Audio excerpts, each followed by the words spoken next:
الصلاة والسلام عليك يا رسول الله. الصلاة والسلام عليك يا حبيب الله. بسم الله الرحمن الرحيم. الحمد لله رب العالمين، والصلاة والسلام على أشرف المرسلين نبينا ومولانا محمد وآله وصحبه أجمعين. أما بعد، قال رسول الله صلى الله عليه وسلم: كاد الفقر أن يكون كفرا. صدق رسول الله صلی اللہ علیہ وسلم. یہ حدیث مبارکہ ہم نے شیخ الاسلام ابو محمد محی الدین شیخ عبد القادر جیلانی رحمۃ اللہ علیہ کے مواعظ سے نکالی ہے. فتوح الغیب میں یہ حدیث مبارک موجود ہے. پہلے حدیث مبارک کا ترجمہ سن لیا جائے اور بغور اس ترجمے پر توجہ رکھی جائے. آپ نے قول نقل کیا نبی کریم صلی اللہ تعالیٰ علیہ وسلم کا کہ حضور نے ارشاد فرمایا کہ قریب ہے کہ مفلسی کفر کا سبب ہو.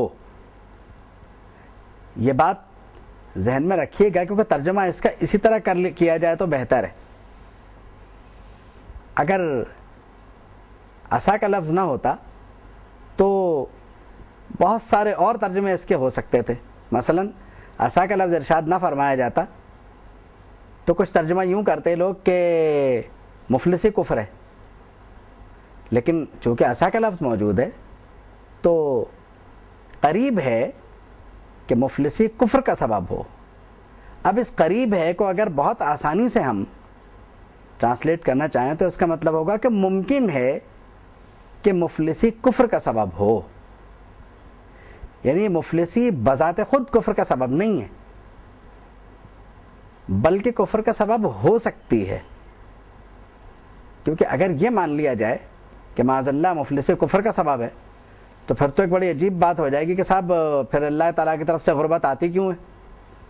تو دنیا میں جتنی کوششیں ہو رہی ہیں اسے دور کرنے کی وہ تو اسلام کی خدمت کے طور پہ ہو رہی ہیں، تو انہیں تو ہونا چاہیے.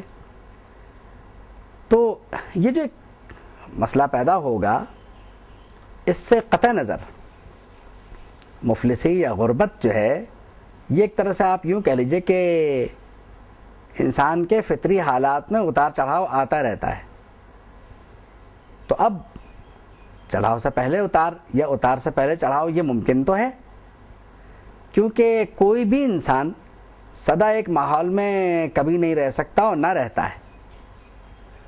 تو مفلسی جو ہے غربت یہ اصل میں تغیر ہے، آتا جاتا رہتا ہے.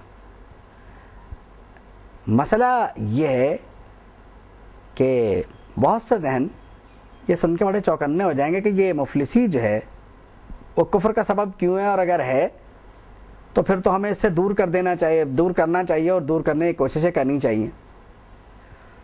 اور اگر اس کی صحیح تعبیر و تشریح نہ کی جائے، صحیح طریقے سے اس قول کو نہ سمجھایا جائے تو پھر تو یہ ہوگا کہ انسان صرف دنیا داری میں لگ جائے گا کہ بھائی مطلب میں جو ہوں وہ تو اپنا ایمان بچانے کے لیے یہ سارے کام کر رہا ہوں. تو کوئی جو ہے اس حدیث مبارکہ کے ذریعے خود کو دنیا میں مصروف کرنے کی تدبیر یا دنیا میں مصروف ہونے کا ہیلہ نہ بنائے، کیونکہ حدیث مبارکہ کا اپنا ایک مفہوم ہے، اس کو اسی تناظر میں دیکھا جائے. اصل میں ہوتا یہ ہے کہ جب انسان کے مالی حالات ٹھیک ہوں تو وہ کہتا ہے واہ واہ کیا بات ہے، اللہ تعالیٰ نے میرا اکرام فرمایا اور میرے حالات بالکل ٹھیک ہے. اب یہ ایک بہت بڑا مسئلہ ہے کہ جس کو وہ حالات ٹھیک سمجھ رہا ہے وہ کیا ہیں. قرآن مجید میں آتا ہے وَمَن يَتَّقِ اللَّهَ يَجْعَل لَّهُ مَخْرَجًا وَيَرْزُقْهُ مِنْ حَيْثُ لَا يَحْتَسِبُ وَمَن يَتَوَكَّلْ عَلَى اللَّهِ فَهُوَ حَسْبُهُ. جو اللہ سے ڈرے تو اس کے لیے اللہ تعالیٰ رزق کی فراہمی ایسے مقام سے کرے گا جہاں سے وہ سوچ نہیں سکتا. من حیث لا یحتسب ومن یتوکل علی اللہ فہو حسبہ، کہ جو اللہ پہ بھروسہ کرے اللہ اس کے لیے کافی ہے. اب یہ تو شاید وہ اس وقت پڑھتا ہے جب حالات اس کے بالکل ٹھیک ہوتے ہیں،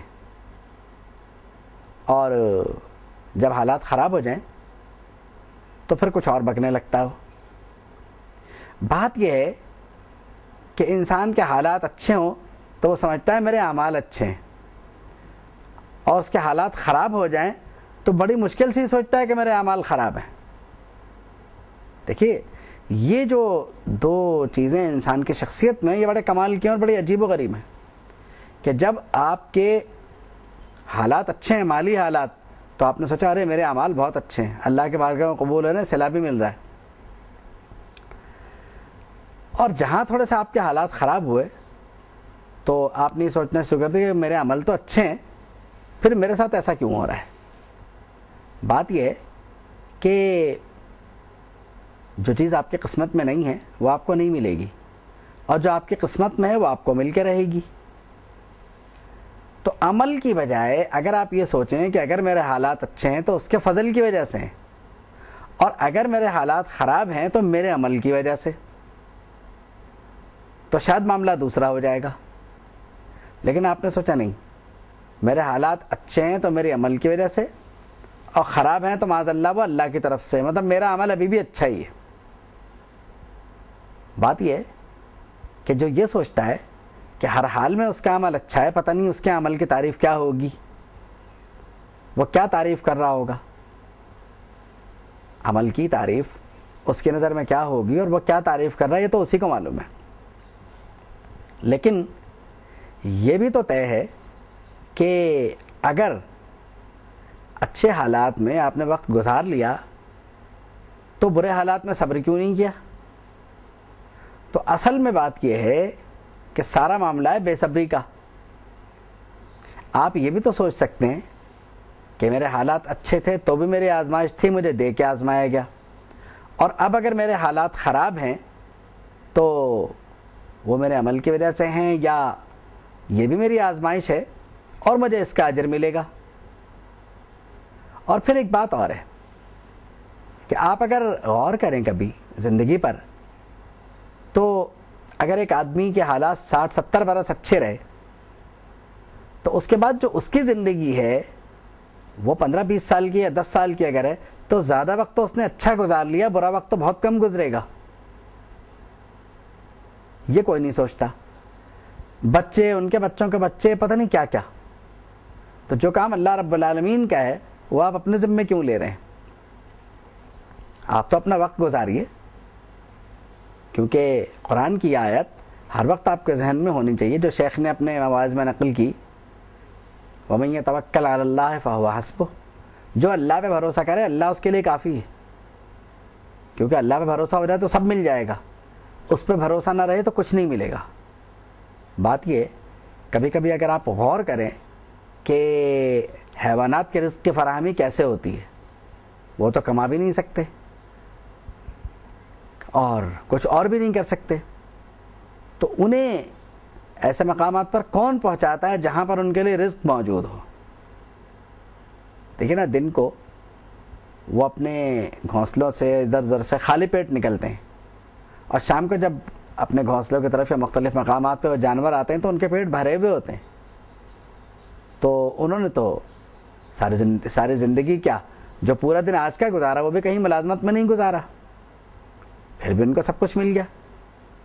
تو بات یہ ہے کہ ہمارا معاملہ یہ ہے کہ ہم میں توکل کی بھی کمی ہے، صبر کی بھی کمی ہے.